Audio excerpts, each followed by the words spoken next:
Hello అందరికీ. ఈరోజు BSNL staff అందరితో కలిసి లంచ్‌కెళ్ళాము.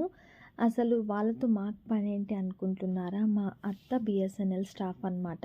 వాళ్ళు రిటైర్ అయ్యి 5 ఇయర్స్ అయితుంది. సో, 5 ఇయర్స్ అయినందుకు అందరూ వాళ్ళు ఆహ్, గ్యాదర్ అయ్యి ఒక చిన్న పార్టీ చేసుకుంటున్నారు. సో, ఆ పార్టీకి మమ్మల్ని కూడా ఇన్వైట్ చేశారనమాట. సో, నేను, మా ఆయన ఇద్దరం కలిసి లంచ్‌కైతే ఎళ్ళాము. అండ్ ఇక్కడ చూస్తున్నారు కదా! వీళ్ళంతా కూడా బిఎస్ఎన్ఎల్ స్టాఫ్ అందరూ కూడా రిటైర్ అయిన వాళ్ళే. సో, 5 ఇయర్స్ అయిందని అందరూ గెట్ టుగెదర్ ప్లాన్ చేసుకున్నారు.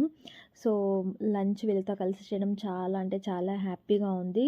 వాళ్ళు కొన్ని కొన్ని స్వీట్ మెమోరీస్ కూడా షేర్ చేశారు. అవి విని కూడా చాలా బాగా అనిపించింది. ఎందుకంటే వీళ్ళందరూ జాబ్ చేసేటప్పుడు మేమంతా చాలా చిన్న చిన్న పిల్లలము. సో, మా ఆయనను చూసి అందరూ సర్ప్రైజ్ అయ్యారనమాట. ఇంత చేంజ్ అయినావని. సో, వాళ్ళ మాటలు వాళ్ళంతా వాళ్ళ ఎక్స్‌పీరియన్స్ అన్నీ చెప్తుంటే మాకు చాలా అంటే చాలా బాగా అనిపించింది. అలాగే ఫైనల్‌గా అందరికీ స్మాల్ రిటర్న్ గిఫ్ట్స్ అయితే ఇచ్చి మేము ఇంటికైతే బయలుదేరాము. బాయ్.